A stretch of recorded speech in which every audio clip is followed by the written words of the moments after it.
Ассалаумағалейкум, құрметті мұсылмандар, күндеріңізге Алла береке берсін. Соңғы күндері Нұрлан деген ат естілсе, елең ететін жағдайға жеттік.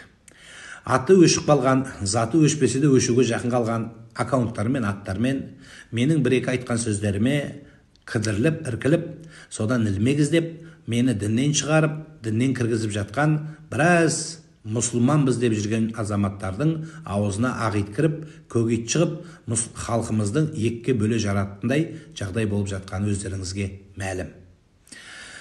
Алла разы болсын. Қолдап, жақсы сөзде, пікірде болғандарыңызға Алла риза болсын. Бұның төздің төркіні неден басталды? Маған бір тікелей эфирде бір қарындасымыз банкқа ақша жинап, үй алуыма бола ма деген сұрақ қойды.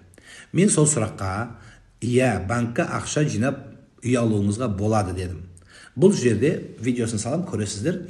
Ол жерде пайыз алуға болады, ипотекаға алуыңа кіруіңе болады деген сөз мүлде айтылған жоқ.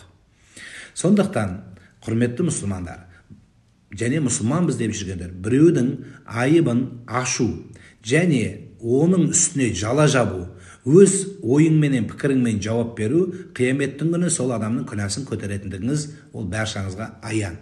Сондықтан, кейбір имам, молдалар да осыған қарсы шығып жатқандығы маған аян.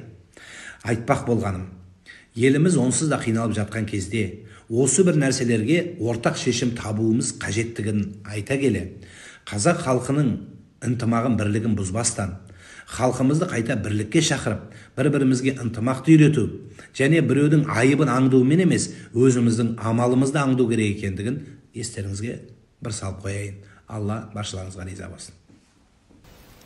Подписаться дегенді басып қойыңыздар. Алла разы болсын.